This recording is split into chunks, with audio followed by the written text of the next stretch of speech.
you, Bernadine. Next up is Jason Dale with Cooperative Network Services. Get the rest of the team up here. Okay. Last minute executive decision. Good call. Good call. Just wanted to say thanks to Blended Foundation for allowing CNS to be a part of this with my teammates Paul Solzrud and Clayton Burns. I just have to say, you know, the worst thing an engineer ever wanted to see happen, like when I was in school, was the teacher, professor, okay, break up into small groups, talk about this stuff for a while, and then come back and talk about it. That was just like, I hated that, you know?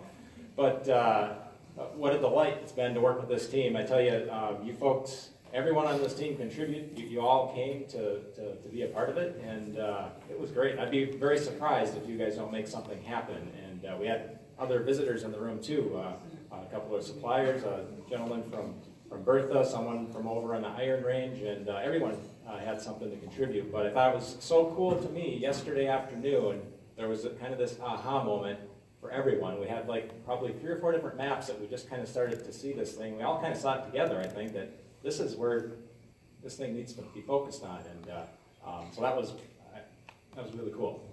Thanks for letting me be a part of your Thank you, Jason. Thanks, and thanks to the whole team. They were really fantastic. Helps out a lot. One of the benefits of going last is I get to kind of skip ahead because time is running short, and we can focus on some of the more interesting parts of our charrette results. The Koochiching Technology Initiative, we started that early this year, building off of momentum that's been growing in the county and the cities over the last several years, recognizing the need for greater broadband access and use of it for our county. For our existing broadband providers, we left the names out, but we have a cooperative internet service provider and a price cap national telecom, a DSL provider. For cable companies, we have a large regional cable television and network provider. Fixed wireless, we don't have any fixed wireless yet. We have explored that option. And for wireless companies, the usual Verizon, AT&T, and now T-Mobile have their actual own hardware. Everyone else is accessing through their networks. And then satellite, HughesNet and Viasat are obviously nationwide. They're still rolling out Viasat as far as the greater speeds that they offer down the road, which will help our most rural customers. Koochiching County is the second largest county in the state of Minnesota, but not even anywhere close by population. 12,528 people, and the population has been falling. We lost 1,000 people over the 10 years from 2005 to 2015. That's a long-term trend. It doesn't seem to be plateauing yet, but it definitely won't go to zero. We've got a lot going on up there. Per capita income compared to the state average, our median income is $44,929. The state average income is 30% higher than our average income in our county. We can get a count on the rural miles, but there's 34 miles of urban roads in International Falls, which is by far the biggest city, and the 3 other cities that have mayors don't add a lot of additional miles, but the number of passings, which I only just recently learned, means homes or locations, potential customers that the cable or whatever the hardwired connection runs in front of, whether or not they've tapped into.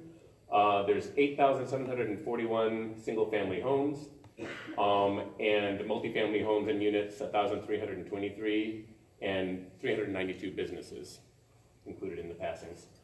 In our survey, on SurveyMonkey, we got 282 results so far.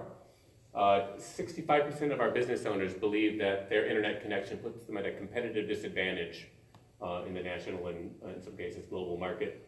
Bandwidth was ranked as most important to 47% of survey takers. That was by far the largest result, followed by price at 20%, keeping in mind the limited budgets people have to spend on it. 61% say they would not pay more for better internet, which is a little bit of a head scratcher, but if you keep in mind, they don't have a lot of money to spend, many of them. And also there is a considerable mood of resentment that in the past they have not been getting the speeds that they had been paying for. So there's a little more of an attitude of, why don't you pay us, provide us what we're already paying for. Challenges, many of these are going to be familiar to pretty much everyone. Already mentioned we're a low-income county. We have pretty low technical literacy. We don't have numbers on that, but I'm pretty sure below average. Community buy-in can be challenging. There's a lot of survey fatigue from other development efforts that have been happening. Take rates, we don't know what they'll be, how many people will actually subscribe. Those are hard things to estimate. The geographic distribution is both a challenge and a kind of an asset. I'll touch more on that later. The vast majority of our county is swamp, 85% wetlands by one measure, arguably higher. And in one area that we will touch on, it is, however, bedrock that's very challenging to dig through. We also have some recreational property, but also a lot of hunting property. And one of the things we will work on to refine our maps later is distinguishing which of those in particular are just hunting shacks. They might not have any electricity, people aren't there that much, they might not care about internet, so we don't need to worry about necessarily providing them. It's certainly a much lower priority. And of course, financing. Our assets. So there is a decent amount of fiber optic network mainline in our area, not to the home in most of our county. There's a few areas that have fiber to the home, but for the most part, it is just trunk lines, essentially. But that is an asset that's already there that can be built on. Our team, the Koochiching Technology Initiative, fantastic team, very heavy on the sarcastic and snarky side, but great dynamics, a lot of energy, we work well together. And also there's been a lot of buy-in. The government's already recognized that this is a very important issue to address. They just didn't know how to. The age of our elected officials is on the high end, and not most of them is not true of all, such as my parents, but they are not all that sophisticated in knowing how to address this issue that they know is nonetheless out there. But they very much support us, and businesses as well. Definitely are major players. Population density, this is the ironical part. While we have this huge county, because it is so much wetlands, that squeezes people into kind of the road corridors, which makes them relatively easy to address for the overall population density. Starved for broadband, there are people that are just begging to get higher speeds. There's, particularly the businesses and people working from homes and such, they are desperate to get better internet access. Some businesses arguably have had to close because of insufficient internet speeds, so that is a strong demand that's out there. And the existing economic development plans, things already in the works in various stages of implementation, they all recognize that the broadband need fits in well with those. And of course, the Blandon partnership. Something would probably be happening with broadband in our area if it were not for Blandon. But it is thanks to Blandon that many of us met or really got going together as a team. And Bill has certainly been helpful in helping us gel our thoughts, and we're moving along at a pretty good pace now. We definitely feel no matter what, we're going to get something done. We'll just see what the details are. Some decisions that we've made, a lot of it with the help of the CNS team. Well, we already have in the 4 cities that we already have cable internet that is 25.3 broadband speed or better. So those aren't as high a concern, at least for broadband access. Other utility of using of it and knowledge of how to use the internet, we still need to work on that, which we are. And there's an area to the east that we hope to address by extending from an existing cable network provider. In the rural areas, back to fixed wireless briefly, we had, until this meeting and the help of CNS, we had been thinking fixed wireless would probably be necessary in order to address some of our areas along those road corridors. But from the data crunching we did yesterday and today, we now are pretty confident that cable or fiber directly to the home, up to the service provider to make that decision, will actually be sufficient and will actually be economical in these cases, and that's great news for us and for the residents. Partnerships, we have the existing cable company, electric cooperative, an internet service provider cooperative with also some backhaul capacity, and an electric cooperative which is not yet involved in providing internet and probably won't be, but they have an existing infrastructure of poles and such that we can potentially run fiber along, we'll see.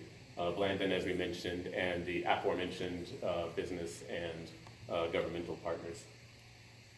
Potential finance, there's the border-to-border grants, the I hope this could be an extra R, the IRRRB, the USDA rural grants. Consolidated conservation might not be as familiar with you, to you, Because we have so much land in wetlands, it's tied up in conservation. As a result, the DNR makes a large pool of money available, which a citizens committee can then decide how to spend. And I don't know what the constraints are exactly, but the relatively loose constraints is what they can choose to spend that money on. The notion is, since the people's asset of land is tied up in conservation, they're making money available to us instead to compensate. So the general idea is that money can be used for anything that will help the community, broadly speaking.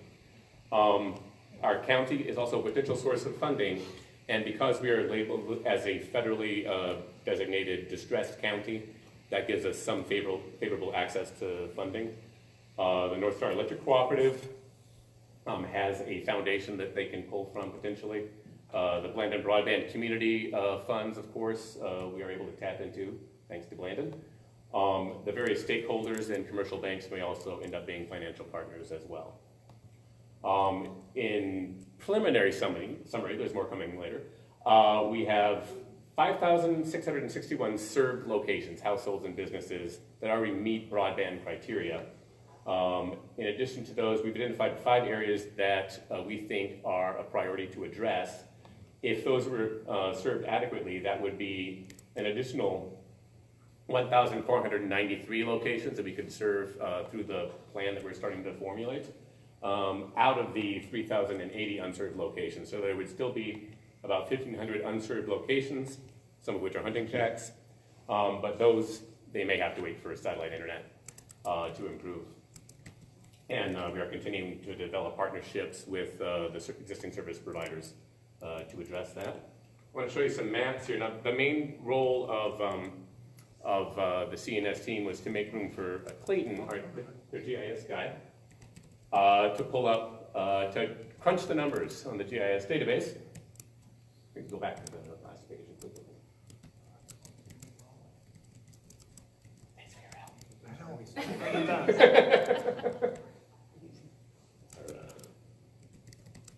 Okay, whoop. I think it might be behind the...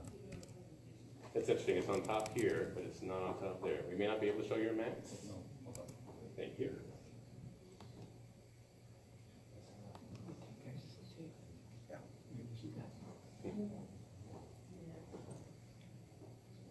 Maybe we need to take the PowerPoint out of full screen.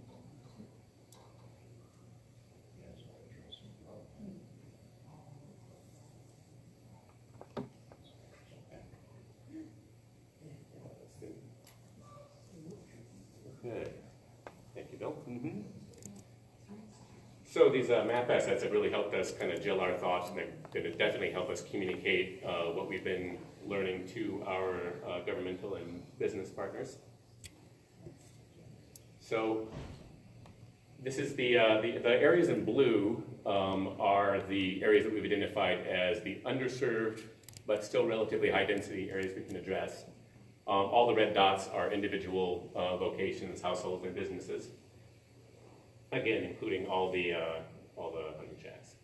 So this area is a little bit distinct from the others. This is where all the rock is. It's also the vast majority of the high value property, lakefront.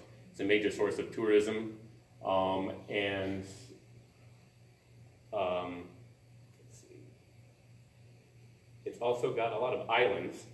You see up there on the top there's islands, and they still have a lot of red dots on them, so those are people living. They often have electrical power hookups, but we don't know yet if it's going to be feasible to get internet out to them. Of course, those are also seasonal homes on the detached islands that don't have any road access directly to them. And the other 4 areas all have a certain similarity. This area here, west of town, the Pelham Junction area, relatively gets a little more spread out as you go a little bit west. And this area, the Rogers Corner area, again, you see people are pretty squeezed in tight to those roads. Here in Ray, a similar situation. And then we get to Cavatogama, which we decided to include because although Cavatogama is in St. Louis County, they're really kind of part of our greater community. They're much geographically much more connected to us. Again, you're into a rocky area there. And they don't have fiber up that road to the north into the Capitoga area, but they do have fiber going along the highway down in the south there that would be relatively easy to connect into. Yeah, there's fiber to all of these, overlapping with at least part of all of these areas that we've identified. For backhaul purposes, anyway.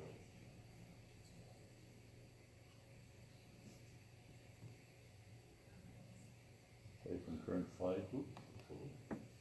Yeah, this is big enough for now. So we crunched some numbers, and it was the cost per customer that really came down to us recognizing that fiber or cable directly to the home would actually be viable. You'll see that Ray stands out a little bit there, fourth from the top, costing roughly twice as much per customer to get high-speed internet access.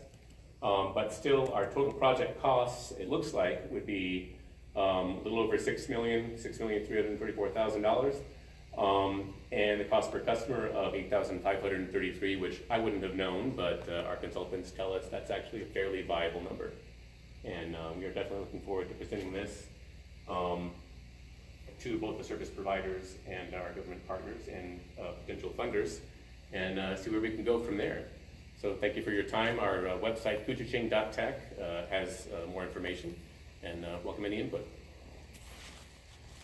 Thanks, Koochiching.